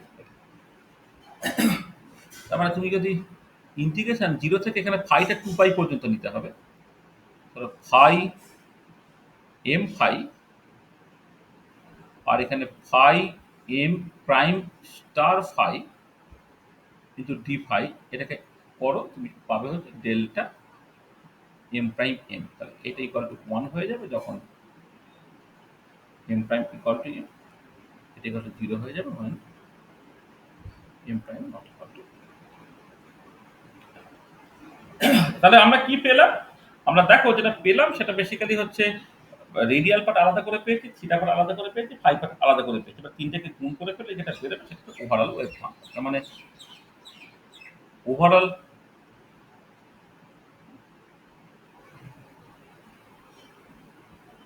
Wave function. দেখো আমরা যখন সেপারেশন অফ ভেরিয়েবল টেকনিকটা স্টার্ট করেছিলাম, তখন সাইটা যেটা আর থিটা এবং ফাই এর ফাংশন ছিল, সেটাকে আমরা লিখেছিলাম একটা পার্ট সেটা আর এর ফাংশন, আর একটা পার্ট হচ্ছে ওয়াই থিটা ফাই এর ফাংশন। তারপরে আবার অ্যাঙ্গুলার পার্টটাকে যখন আমরা করলাম মানে সেপারেট করলাম, তখন তার মধ্যে একটা থিটা ডিপেন্ডেন্ট পার্ট ঢুকিয়ে দিয়েছিলাম, একটা ফাই ডিপেন্ডেন্ট পার্ট ঢুকিয়ে দিয়েছিলাম। তাহলে এবারে ফাইটা এম এর উপর ডিপেন্ড করছে, থিটাটা এল এবং মড এম এর উপর ডিপেন্ড করছে, আরটা এন এবং এল এর উপর ডিপেন্ড করছে। মানে পরিষ্কার সাইটা হচ্ছে এন, এল আর এম, তিনজনের উপরে ডিপেন্ড করছে, এম বা এম এর যেটা তুমি বলবে। ঠিক আছে?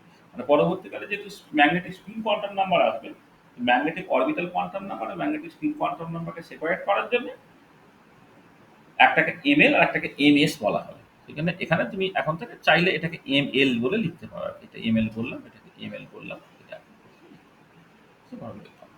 এবং এটা ইম্পর্টেন্ট, এই যে সেটটা সাই এন এল এম এল, এইটা এটাও কিন্তু ফর্মস অ্যান্ড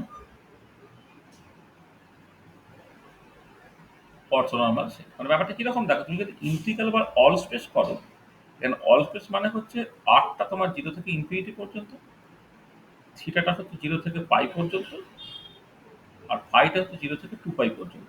এটা এবারে psi n l m l r theta phi, এখানে সাই স্টার ধরো n prime l prime m l prime r theta phi, এইটা আর স্কোয়ার দিয়া sine theta d theta d phi, r square দিয়া sine theta d theta d phi.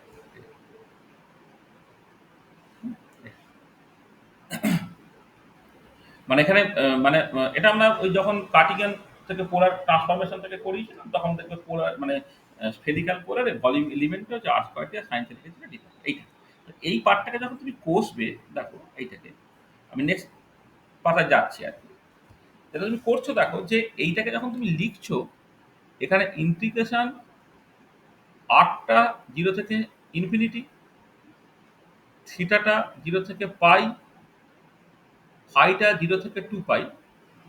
এবার সাই পার্টটা কি হচ্ছে না, একটা আর এর ফাংশন, একটা তোমার থিটার ফাংশন, একটা হচ্ছে তোমার ফাই এর ফাংশন। এটা এম এর উপর ডিপেন্ড করেছে, এটা এল এম বা এম এর উপর ডিপেন্ড করেছে, এল আর মড অফ এম এর উপর ডিপেন্ড করেছে, এটা তোমার এন এবং এল এর উপর ডিপেন্ড করেছে এইটা। আর তার সঙ্গে এইটার কমপ্লেক্স কনজুগেট থাকছে, কারণ আমি দুটো কোয়ান্টাম নাম্বার পাল্টে দিয়েছি এখানে, তাহলে পাল্টে দিলে এইটা হয়ে যাচ্ছে আর এন প্রাইম এল প্রাইম আর হলো থিটা যে পার্টটা, সেটা হচ্ছে তোমার এল প্রাইম এম এল প্রাইম হলো, আর ফাই যে পার্টটা সেটা হচ্ছে এম এল প্রাইম হলো। এইটা তার কমপ্লেক্স কনজুগেট, তার সঙ্গে আর স্কোয়ার ডি আর আছে, সাইন থিটা ডি থিটা আছে, ডি ফাই আছে। এবং এইটা দেখো তুমি পরিষ্কার এই আর পার্টটাকে আলাদা করতে পারবে, মানে আর পার্টটাকে আলাদা করতে পারবে, থিটা পার্টটাকে আলাদা করতে পারবে, আর ফাই পার্টটাকে তুমি আলাদা করতে পারছো। আর পার্টটা কেমন দেখছে, r n prime l prime r তার complex conjugate into r n l r into r square দিয়া। থিটা পার্টটা কি হবে, theta star l prime mod of m l prime into theta theta l m l sine theta d theta, এটা হবে। আর phi পার্টটা কি হবে, phi m l prime phi তার star phi m l phi d phi, এইটা ঠিক আছে। আচ্ছা এবারে দেখো যেটা, যে এই পার্টটা ছিল already delta m l prime m l, আমরা অলরেডি করেছিলাম। আচ্ছা এই পার্টটা ছিল already delta l prime l আর delta m l prime m l, আর এই পার্টটা ছিল ডেল্টা এন প্রাইম এন আর ডেল্টা এল প্রাইম এল, এইসব গুণটা থাকছে। তাহলে যদি তুমি করো দেখো তিনটে কনেকার ডেল্টা চলে আসছে, delta n prime n, delta l prime l আর delta m l prime m l, এই তিনটে কনেকার ডেল্টা তোমার অ্যাকচুয়ালি কমন রাখবে, মানে এই দুটো একই। হ্যাঁ, সেটা গুণ করলে তোমার একই দাঁড়াবে এটা। তার মানে এটা পরিষ্কার বোঝা গেছে এইট ইকাল টু ওয়ান হবে তখনই যখন N prime equal to N, L prime equal to l and m l prime equal to m l. এটা নর্মালাইজেশন ক্রাইটেরিয়া। এটা একটা জিরো হয়ে যাবে যদি কোনো একটা কোয়ান্টাম নাম্বার পাল্টে যায়, এখানে N prime not equal to N and or L prime not equal to L and or ML prime not equal to M, ঠিক আছে। তারপরে দেখো তুমি এখানে তিনটে কনেকার ডেল্টা পাচ্ছ, তাহলে সেখান থেকে তুমি বুঝতে পারবে যেটা অ্যাকচুয়ালি তোমার অর্থ নর্মাল সেট তৈরি করছে। ওভারঅল ওয়েভ ফাংশনটা অর্থোনর্মাল সেট তৈরি করবে। আচ্ছা, এবারে এই যে ওভারঅল ওয়েভ ফাংশন যেটা, সেই ওভারঅল ওয়েভ ফাংশন ওভারঅল আচ্ছা, মানে এইভাবে না বলে তার আগে এইভাবে বলি যে এই যে তুমি ওভারঅল ওয়েভ ফাংশনটা পাচ্ছ কার জন্য? না, যেটা পাচ্ছ সেটা বেসিক্যালি হাইড্রোজেন অ্যাটম বা হাইড্রোজেন লাইক ওয়ান ইলেকট্রন আয়নের জন্য। হাইড্রোজেন অ্যাটম বা হাইড্রোজেন লাইক ওয়ান ইলেকট্রন আয়নের জন্য যে ওভারঅল ওয়েভ ফাংশনটা, সেটাকে বলা হচ্ছে অরবিটাল। তাহলে অরবিটালটা কি হলো? অরবিটালটা আমরা ছোটবেলায় অনেক রকম ভাবে ডিফাইন করেছি যে this is a three dimensional region around the nucleus where there is a maximum probability of finding the electron ইত্যাদি ইত্যাদি। এসব ঝামেলার মধ্যে যাওয়ার দরকার নেই। তাহলে অরবিটালটা কি? না, অরবিটালটা হচ্ছে this is the wave function for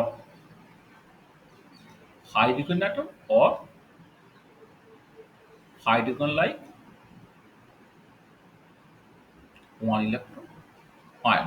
মানে এটা এটা আরো প্রিসাইজলি বলা ভালো হচ্ছে এটা অ্যাটমিক অরবিটাল। মানে অ্যাটমিক অরবিটাল যেটাকে বলে, অ্যাটমিক অরবিটালটা কি? না, this is the wave function for hydrogen atom আর hydrogen like one electron ion. এটা মাথায় রাখবে।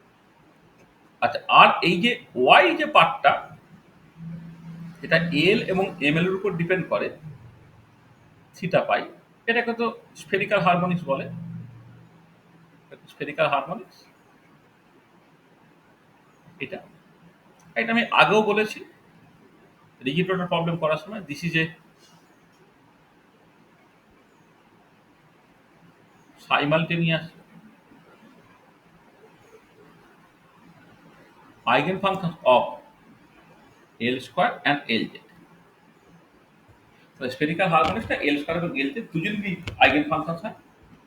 কেমন করে? না, L স্কয়ারটা যখন Y L ml theta phi এর উপরে কাজ করে, তুমি পাও হচ্ছে L into L plus 1 H cross square into Y L ml theta phi phi. তো এখান থেকে যেটা পাচ্ছ L স্কয়ারটা হয়ে যাচ্ছে L into L plus 1 H cross square, অথবা L এর ম্যাগনিটিউডটা তুমি পাচ্ছ L into L plus 1 into H।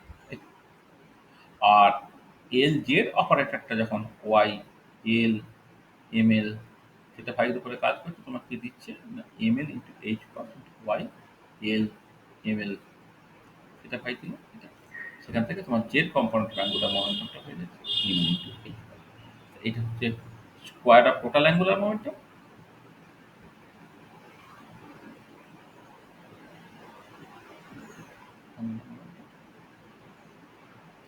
আর এটা হচ্ছে ওটা স্যার এল স্কোয়ার হবে স্যার। কোনটা বলো তো? L square sir. হ্যাঁ, এইটা, হ্যাঁ, এটা হচ্ছে z component of angular momentum.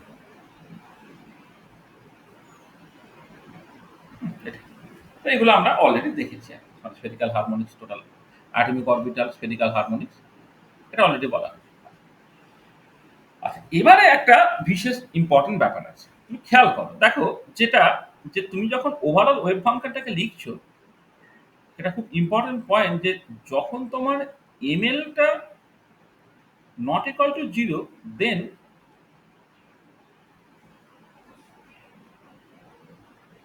atomic orbitals are complex in nature। মানে এই যে ফাই পার্ট থেকে তুমি রেডিয়াল পার্টটা একটা রিয়েল কোয়ান্টিটি, থিটা ডিপেন্ডেন্ট পার্টটা রিয়েল কোয়ান্টিটি, কিন্তু ফাই ডিপেন্ডেন্ট যে পার্টটা, ফাই এম এল ফাইটা কি ছিল? না, one by root over two pi ছিল, e to the power i m phi ছিল। তো এম এর ভ্যালু জিরো হলে জিনিসটা রিয়েল বেরোবে, কিন্তু এম এর ভ্যালু জিরো ছাড়া অন্য কিছু যদি বেরোয়, মানে অন্য কিছু যদি নাও, প্লাস মাইনাস ওয়ান বা প্লাস মাইনাস টু যাই নাও না কেন, দেখো এটা হয়ে যাচ্ছে e to the power i phi plus minus i phi বা plus minus two i phi ইত্যাদি ইত্যাদি। এবং পরিষ্কার সেটা তোমার in general complex.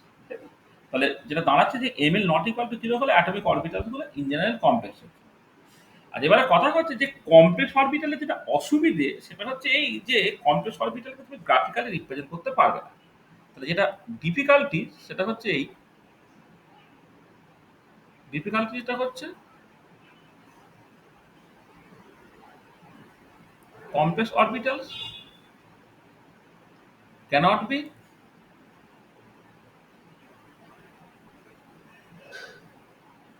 represented graphically. এবারে আমরা কেমিস্ট্রির লোকেরা সবসময় কিন্তু গ্রাফিক্যাল রিপ্রেজেন্টেশন নিয়ে খুব ইন্টারেস্টেড, মানে ছবি নিয়ে ইন্টারেস্টেড। দেখবে আমাদের কাছে অরবিটাল বললেই একটা ছবি বোঝায়, এস অরবিটাল এরকম দেখতে, পি অরবিটাল এরকম দেখতে, ডি অরবিটাল এরকম দেখতে, এটা ছবি নিয়ে আমরা ইন্টারেস্টেড। এবারে তাহলে যেহেতু বাদ দিলে মানে এমএল এর ভ্যালুটা 0, হ্যাঁ, এইটা বাদ দিয়ে তুমি যদি অন্য কোনো এমএল এর ভ্যালু না তুমি দেখতে পাচ্ছ অরবিটালগুলো ইন জেনারেল কমপ্লেক্স করে, যার জন্য গ্রাফিক্যাল রিপ্রেজেন্টেশন বা পিক্টোরিয়াল রিপ্রেজেন্টেশনটা কিন্তু সম্ভব হচ্ছে। ঠিক আছে? তাহলে ওয়ে আউটটা কি? ওয়ে আউট হচ্ছে যে we may make the complex orbitals real by suitable linear combination. Suitable linear combination আমি তাদেরকে রিয়েল বানিয়ে ফেলতে পারি। কিরকম?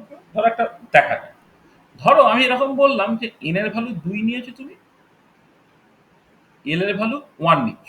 এল এর ভ্যালু যদি 1 নাও তাহলে সেখান থেকে এমএল এর ভ্যালু তোমার 0 হতে পারে, এমএল এর ভ্যালু +1 হতে পারে, এমএল এর ভ্যালু -1 হতে পারে। ঠিক আছে? আচ্ছা, এবারে এমএল এর ভ্যালু যখন তোমার 0 হবে, হুম, এইটা কিন্তু তোমার রিয়েল অরবিটাল দেবে, রিয়েল অরবিটাল দেবে। কিন্তু এরা দুজনে কিন্তু তোমার কমপ্লেক্স অরবিটাল দিচ্ছে। আচ্ছা, দেখো তাহলে যেটা হচ্ছে, ধরো এই সাইগের ভ্যালুটা যখন এন এর ভ্যালু 2, এল এর ভ্যালু 1 এবং এম এর ভ্যালু 0, সাইগের ভ্যালুটা যখন এন এর ভ্যালু 2, এল এর ভ্যালু 1 এবং এম এর ভ্যালু +1, আর সাইগের ভ্যালুটা যখন 2, 1 এবং -1, যদি তুমি দেখো তাহলে একটা আর ডিপেন্ডেন্ট পার্ট আছে। এই আর ডিপেন্ডেন্ট পার্টটার সাথে যে পার্টটা অ্যাকচুয়ালি থাকে তোমার আহ, যখন সাইগের ভ্যালু মানে মানে এম এর ভ্যালু মানে মানে principal quantum n equal to 2, এটা হচ্ছে মানে এটা আসলে এটাকে অনেক সময় না সাই 2p0 বলতে পারো, এটাকে সাই 2p+1 বলতে পারো, এটা হচ্ছে সাই 2p-1 বলতে পারো। মানে প্রিন্সিপাল কোয়ান্টামটা n ইকুয়াল টু 2 আর l এর ভ্যালু 1 মানে ওটা basically p orbital.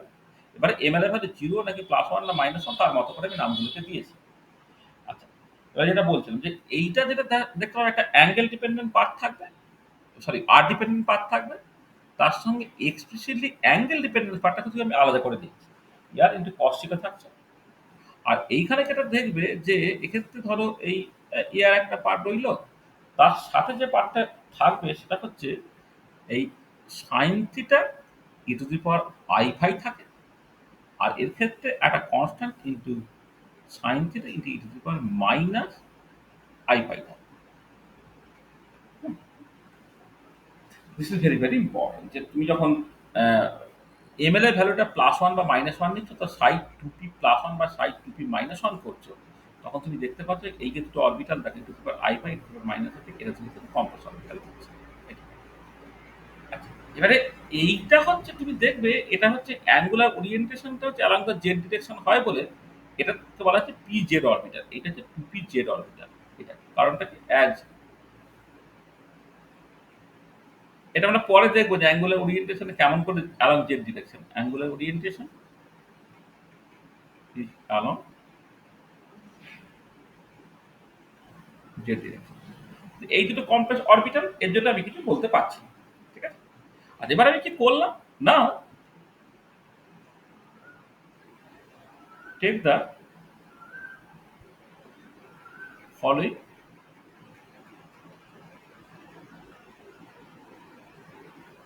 Linear combination. কেমন করে? ধরো তুমি প্রথমে এই সাই 2p+1 প্লাস সাই 2p-1/2 এই লিনিয়ার কম্বিনেশনটা তুমি নিচ্ছ, তাহলে কি হবে, এয়ারটা যেমন আছে রইল, সাইন থিটা যেমন আছে রইল, এটা কি হলো e⁻i⁵ প্লাস e⁻i⁵/2 হলো। এই দুটোকে যদি যোগ করে দাও তুমি দেখো এটা 2 হলো। তো সেটা কি দাঁড়াচ্ছে, এআর সাইন থিটা এইটা দেখো তোমার কস ফাই হয়ে গেল, cos phi e to the power i phi plus e to the power minus i phi by 2 হলে সেটা কস ফাই হয়। আর সাই 2p plus 1 minus Sai 2p minus 1 by twice i যদি করো তাহলে কি দাঁড়াবে না এ আর সাইন থিটা যেমন আছে থাক e to the power i phi minus e to the power minus i phi by twice i এইটা এটা করলে কত হবে না এ r sine theta sine phi মানে মানে e to the power i phi যে cos phi plus i sine phi তুমি জানো তাহলে সেইটাকে যদি জানো আর e to the power minus i phi মানে cos phi minus i sine phi এইটুকু যদি জানো তাহলে এই দুটোকে যোগ করে 2 দিয়ে ভাগ করলে যে কস ফাই হবে এবং এই দুটোকে বিয়োগ করে 2 দিয়ে ভাগ করলে যে সাইন ফাই হবে এটা সমস্ত অটোমেটিক হবে। এইটা দেখো রিয়েল বেরিয়ে গেছে, রিয়েল অরবিটাল কল্ড এটা 2px আর এটা হচ্ছে তোমার এটা একটা রিয়েল অরবিটাল called 2py কারণটা কি না as it is directed along x axis এক্ষেত্রে as it is directed along y axis। দেখো তাহলে যেটা আগে ছিল তোমার সাই 2p 0 সাই 2p প্লাস 1 সাই 2p মাইনাস 1 এইটা can be written as Sai 2p z Sai 2p x Sai 2p y এরকম তুমি লিখতে পারছো, মানে যে অরবিটাল এরকম ছিল তুমি তখন এরকম ভাবে লিখতে পারলে। এটা হচ্ছে কমপ্লেক্স সেট, কমপ্লেক্স সেট এটা হচ্ছে সার্টেনলি তোমার রিয়েল সেট। আর এবার একটা ব্যাপার আছে তাতে কি এটা হলো সুবিধা কি হলো এখন গ্রাফিক্যাল রিপ্রেজেন্টেশনটা সম্ভব নাও গ্রাফিক্যাল representation is possible। এখন দেখো গ্রাফিক্যাল রিপ্রেজেন্টেশনটা পসিবল হচ্ছে, ঠিক আছে। আচ্ছা তাহলে গ্রাফিক্যাল রিপ্রেজেন্টেশনটা পসিবল হয় সেটা যদি সেটা অ্যাডভান্টেজ হলো, কিন্তু একটা সমস্যা হয়ে গেল। সমস্যাটা কি দেখো, প্রথম কথা হচ্ছে যে এই যে তোমার যদি এনার্জি দেখো তাহলে এনার্জিতে কোনো চেঞ্জ হবে না, কারণ এনার্জিটিক্যালি এরা সব ডিজেনারেট ছিল বলে এনার্জিতে কোনো চেঞ্জ হবে না। তার মানে যেটা দাঁড়াচ্ছে টোটাল এনার্জি বা energy eigen value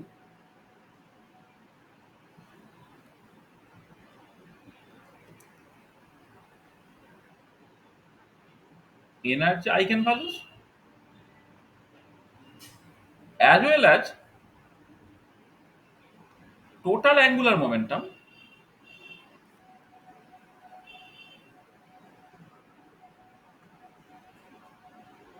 do not change due to linear combination।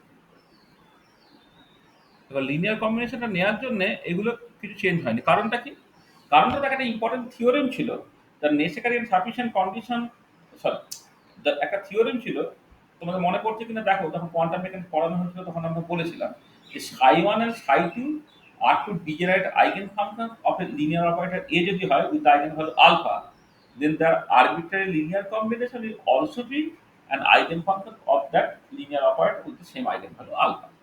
মানে ব্যাপারটা হচ্ছে যে যদি তোমাদের একটা ফাংশন সাই 1 যেটা এর eigen function with the eigen value alpha হয়, এ যদি সাই 2 যদি আবার এর eigen function with the same eigen value alpha হয়, তার মানে সাই 1 সাই 2 যদি ডিজেনারেট হয় তাহলে কি হবে, তাহলে এটা দাঁড়াবে যে এনি সাই যেটা তবে c1 সাই 1 প্লাস c2 সাই 2 এটা যদি তুমি নাও তাহলে এ সাইটা সে বেসিক্যালি আলফা সাই হয়ে যাবে। তার মানে যে কোনো লিনিয়ার কম্বিনেশনও তোমার এর eigen function with same eigen value alpha. এটা তাহলে এবারে দেখো যে আমি তিনটে অরবিটাল কনসিডার করেছিলাম 2p0 2p plus 1 2p minus 1, principal quantum number n এর উপরে শুধুমাত্র এনার্জি নির্ভর করে, প্রত্যেকটা ক্ষেত্রে প্রিন্সিপাল কোয়ান্টাম নাম্বার n = 2 বলে তারা এনার্জি রেসপেক্টে ডিজেনারেট। আচ্ছা টোটাল অ্যাঙ্গুলার মোমেন্টামটা অ্যাজিমুথাল কোয়ান্টাম নাম্বার এল এর উপর ডিপেন্ড করে, তিনটি পি অরবিটাল বলে অ্যাজিমুথাল কোয়ান্টাম নাম্বার 1। তার মানে তুমি কি দেখতে পেলে যে টোটাল এনার্জি রেসপেক্ট সেটা degenerate, total angular momentum respect degenerate. সেই জন্য লিনিয়ার কম্বিনেশন নেওয়ার পরে এনার্জি বা এনার্জি আইগেন ভ্যালু বা অ্যাঙ্গুলার মোমেন্টামে কিন্তু কোনো চেঞ্জ হবে না। সেটা আমি লিখেছি, energy eigen value as well as total angular momentum do not change due to linear combination. কিন্তু but psi 2p x and psi 2p y will no longer be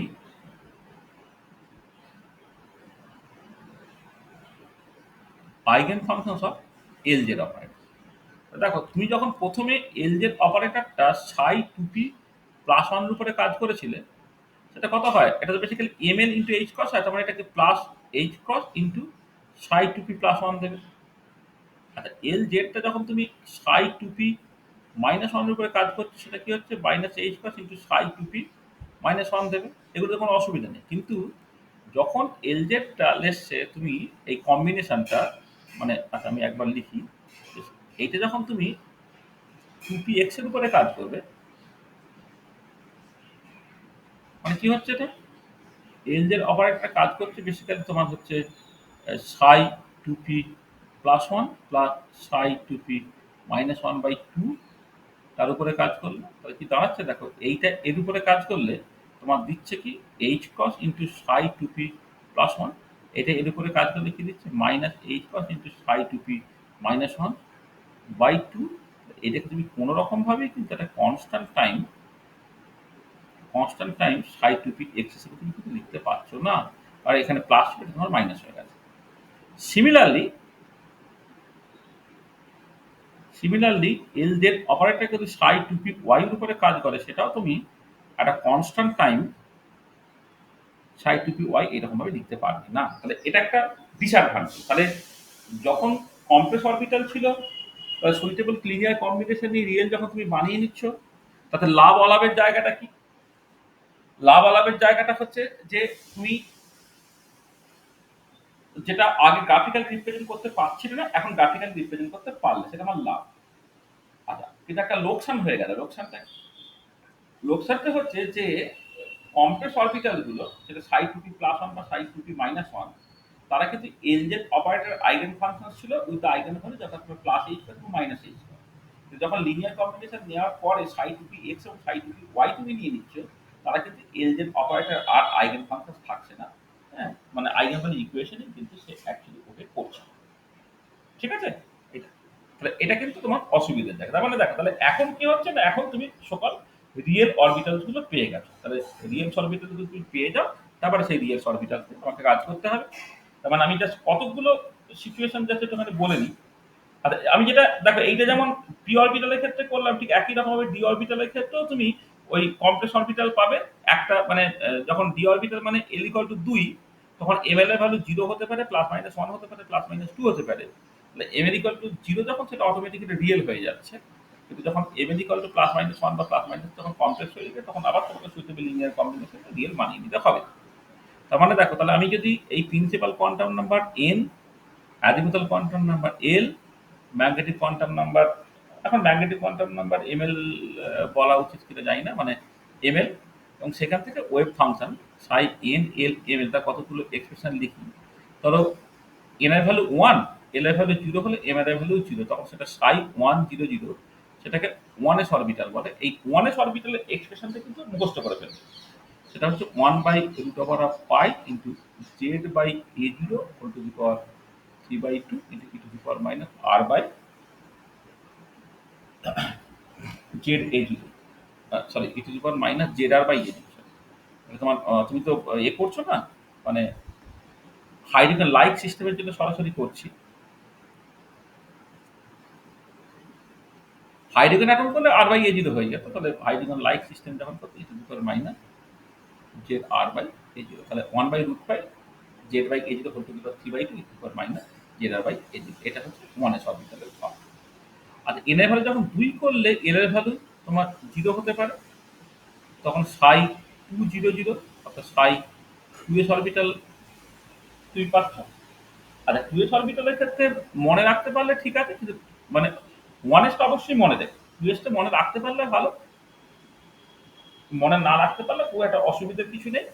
তবে একটুখানি জায়গা তুমি একটুখানি মনে রাখবে, এখানে একটা পার্ট থাকে, সেটা হচ্ছে 2 minus z r by a zero into e to the power minus z r by 2a।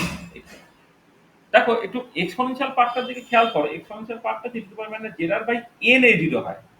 এখানে এন এর ভ্যালু 1 ছিল বলে এখানে শুধুমাত্র এ জিরো ছিল, এখানে এন এর ভ্যালু 2 আছে বলে এখানে e to the power minus 2 a zero আছে। আর এন এর ভ্যালু 2 যখন হচ্ছে এল এর ভ্যালু 1 হতে পারে, আর এল এর ভ্যালু যখন 1 হচ্ছে এম এল এর ভ্যালু 0 হতে পারে, আর প্লাস মাইনাস 1 হতে পারে, মানে প্লাস 1 হতে পারে মাইনাস 1 হতে পারে, প্লাস মাইনাস 1 হতে পারে। আচ্ছা এবারে প্লাস মাইনাস 1 এ তোমাকে সুইটেবল লিনিয়ার কম্বিনেশন নিয়ে নিতে হয়। তাহলে এটাতে সাই 210 সেটা বেসিক্যালি সাই 2p 0 যেটা সাই 2p জেড হয়, আর এইখানে আছে সাই 2 1 প্লাস মাইনাস 1 এইটা। এবারে তুমি লিনিয়ার কম্বিনেশন নিয়ে নিয়েছো, নিয়ে এখান থেকে সাই 2p x বানিয়ে নিয়েছো, এখান থেকে সাই 2p y বানিয়ে নিয়েছো, ঠিক আছে? সাই 2p x এবং সাই 2p y, মানে আমি রিয়েল যে ফাংশনটা সেই রিয়েল ফাংশনটা নিয়ে জাস্ট ভাববো। সেখানে এখানে যে এমএল এর ভ্যালু আমি বলছি যে এমনিতে এল যখন 1 এমএল এর ভ্যালু প্লাস মাইনাস 1 হয়, কিন্তু তার মানে এই যে সাই 2p x বা সাই 2p y বলছি তার জন্য এমএল এর ভ্যালু প্লাস 1 বা মাইনাস 1 কিন্তু বলা যাবে না। এর আগে যখন রিয়েল ফর্মে সেটা ছিল, হ্যাঁ, তখন সেটা প্লাস 1 বা মাইনাস, মানে এইটা বা সাই 2p প্লাস মাইনাস 1 যখন এইরকম ভাবে লিখেছি না তখন এমএল এর ভ্যালু প্লাস 1 বা মাইনাস 1 এর মানে আসে, কিন্তু মানে একবার তোমার লিনিয়ার কম্বিনেশন নিয়ে নেওয়ার পরে কিন্তু ওটা জাস্ট কিন্তু কোনো মানে নেই। আচ্ছা সাই 2p জেড এর ফর্মটা একটুখানি মনে রাখি, 1/4 root over of 2 pi z by a zero to the power 3/2 z r by a zero হলো e to the power minus z r by 2 a zero হলো ইন্টু একটা cos থিটা পার্ট হইলো। আর এইগুলো যখন করছো সেটা 1/4 root over of 2 pi z by a zero to the power 3/2 z r by a zero হলো e to the power minus z r by 2 a zero হলো, তার সঙ্গে রইল sine theta cos phi, sine theta cos phi রইল। আর এইটা যখন করছো 1 বাই ওই মানে বাকি পার্টটা একই, জেড বাই এ জিরো তার power 3/2 z r by a zero e to the power minus z r by 2 a zero into sine theta sine. দেখো আমি জাস্ট এর ভ্যালু 2 হলে চারটে যে পসিবল অরবিটাল হয়, একটা 2s অরবিটাল আর তিনটে p orbital 2p0 2p plus 1 2p minus 1, তুমি রিয়েল বানিয়ে নাও 2px 2py এবং 2pz, এগুলো আমি বললাম। ঠিক একই রকম ভাবে n এর ভ্যালু যদি তুমি 3 নাও সেখান থেকে তুমি d অরবিটাল গুলো পেতে পারবে। n এর ভ্যালু যখন তুমি 3 নাও l এর ভ্যালু তুমি 0 নিতে পারতে, 1 নিতে পারতে, 2 নিতে পারতে, ml এর ভ্যালু এখন 0 হবে, এইটার ক্ষেত্রে হচ্ছে 0 প্লাস 1 মাইনাস 1 হবে, এটার ক্ষেত্রে 0 প্লাস 1 মাইনাস 1 প্লাস 2 মাইনাস 2 হবে। এটা এগুলো তোমার ডি অরবিটাল দেবে।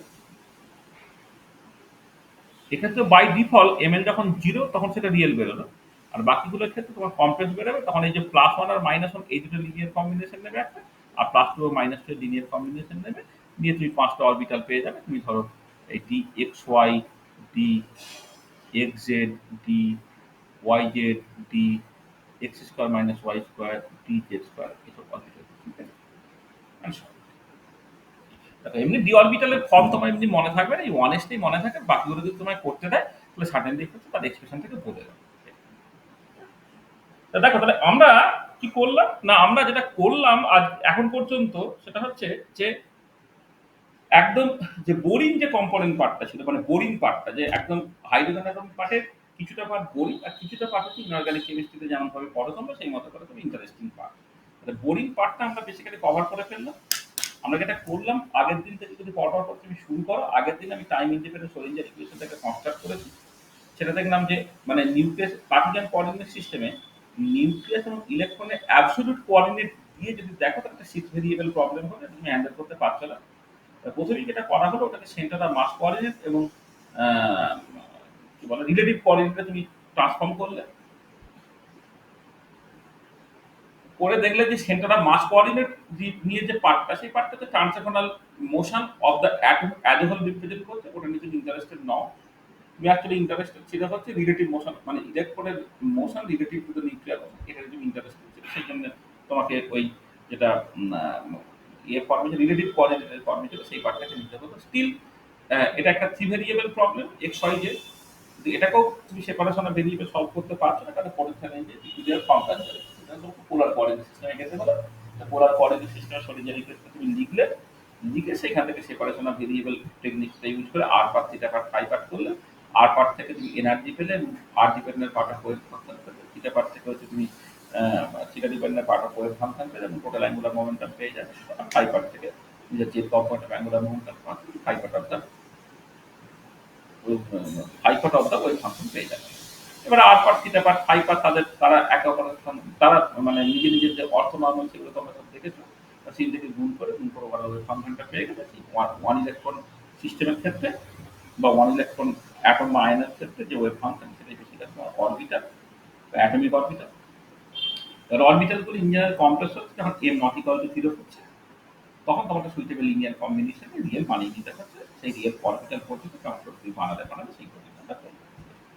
তাহলে এরপরে নেক্সট যে কাজটা আমাদের করতে হবে সেটা হচ্ছে এই যে এই যে অরবিটাল গুলো পেয়েছে, সেই অরবিটাল থেকে যে ইন্টারপ্রিটেশন বা ডিসকাশন গুলো আমাদের করতে হবে।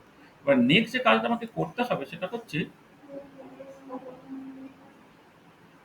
Discussion on real atomic orbitals. Real atomic orbitals নিয়ে ডিসকাশন, তার মধ্যে তোমার ভ্যারিয়াস কাইন্ড অফ প্লটস থাকবে। Kind of plot, various kind of plots মানে কিরকম? এক নম্বর হচ্ছে ওয়েভ ফাংশন না লিখে আমি সাই লিখছি, তাহলে যেটা হচ্ছে যে অ্যাটমিক অরবিটালটাকে সাই ভার্সেস নিউক্লিয়াসের দূরত্ব তার প্লট আপ করতে হবে আমাদের। টোটাল প্রবাবিলিটি ডেনসিটি ভার্সেস আর, সেটাকে আমাকে করতে হবে। আচ্ছা, একটা টার্ম আমরা ইন্ট্রোডিউস করবো, তাকে বলা হয় radial distribution function.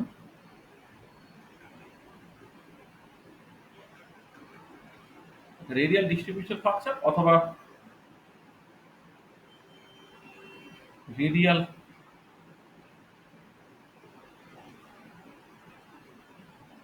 Probability density, তার যে প্লট এটা দরকার পড়বে, অ্যাঙ্গুলার প্লট লাগবে, অ্যাঙ্গুলার প্লট এটা। আর তার সঙ্গে ভ্যারিয়াস ক্যালকুলেশন। ক্যালকুলেশনের মধ্যে কি থাকবে? আর মোস্ট প্রবাবল তোমাকে বের করতে হবে, আর অ্যাভারেজ তোমাকে বের করতে হবে, 1/r এর অ্যাভারেজ বের করতে হবে। মিনিমাম এইটুকু তোমাকে করতে হবে, আর মোস্ট প্রবাবল, আর এর অ্যাভারেজ এবং 1/r এর অ্যাভারেজ। এবং এইগুলো করতে পারলে সেখান থেকে তুমি পোটেনশিয়াল এনার্জির average, kinetic energy average, total energy average, এই সবগুলো এখান থেকে তুমি করতে পারবে। এগুলো এবং তার সঙ্গে সঙ্গে আরো কিছু কনসেপ্ট নিয়ে যা কথাবার্তা বলা, মানে তারপরে যেটা হচ্ছে মানে নোটস নিয়ে কথাবার্তা বলা, নোটস, ডিজেনারেসি এক্সেট্রা, এগুলোকে নিয়ে আমরা কথাবার্তা বলবো। এই হচ্ছে যে পার্টটা আমাদের নেক্সট করতে হবে, একটা আইডিয়া এখন সংখ্যা। এটা আমরা আজকাল করবো না, এই পর্যন্তই আমরা রাখলাম। এটা হচ্ছে মানে নেক্সট ক্লাসে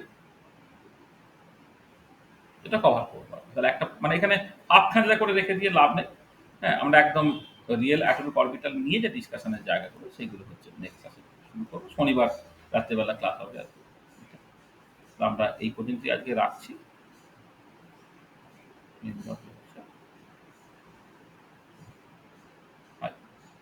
দেখো যা বলেছি তাতে কারো যদি কিছু অসুবিধা হয় তো বলো।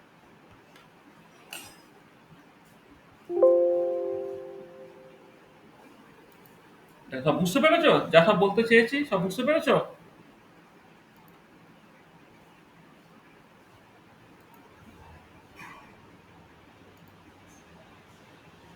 হুম, এগুলো সব বুঝেছো?